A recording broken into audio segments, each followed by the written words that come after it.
The room was buzzing with laughter and chatter, filled with people I hardly knew. I watched from the sidelines, nursing a glass of wine I had paid for, as my girlfriend Charlotte mingled among her guests, radiating an effortless charm that drew everyone's attention. It was her 30th birthday party, an extravagant affair with a vintage Hollywood theme. She looked the part of the starlet, all glitz and glamour, but I was firmly cast as the supporting role, the man behind the scenes making sure everything ran smoothly. The evening's highlight was the much-anticipated toast.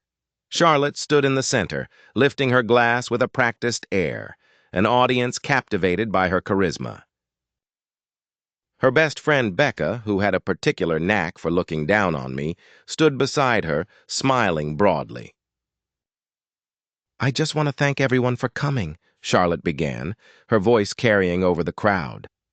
"Turning 30 is huge, and I wouldn't be who I am today without the amazing people in my life." Her speech proceeded to flow with gratitude, acknowledging her supportive parents and faithful friends, until her gaze rested on a handsome man at the back, Derek. "A special thank you to my amazing friend Derek," she said, her eyes misty with emotion. "My ex, yes, but the man who truly taught me what I deserve. He raised the bar for what a partner should be." The room responded with applause, the sound echoing warmly in the elegant space, while Derek acknowledged the praise with a humble nod. Then, as if by an afterthought, her glance flickered over to where I stood. "Thanks to him, too, I guess," she said, gesturing vaguely in my direction. Her words stung like a public downgrading, shaping a narrative where Derek was the paragon and I the placeholder. But outwardly, I remained stoic, meeting the laughter around me with a composed sip of my drink. However, beneath the surface, a strategic engine was revving up. Being a political campaign manager, my expertise lay in crafting stories, controlling narratives, and strategizing for victory.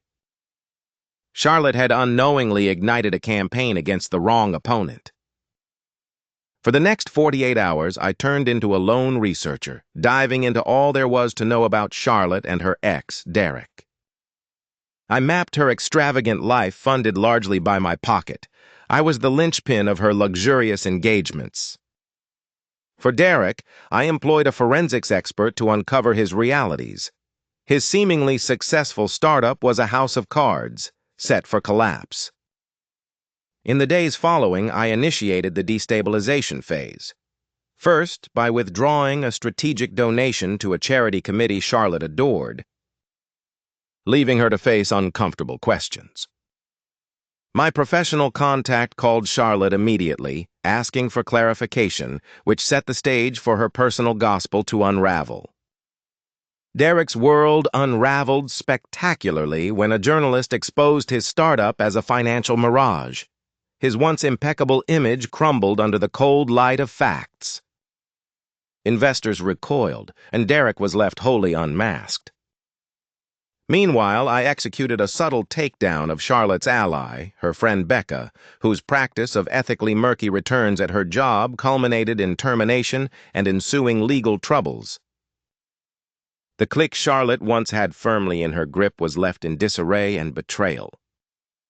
Charlotte eventually approached me, confused and broken from the unraveling of her life. She had lost her social standing, friends, and lover. Her world, built on a delicate scaffolding of perceptions, had collapsed. "Everything is falling apart," she cried, seeking solace. "You're experiencing market volatility," I remarked calmly, refusing her plea to stay.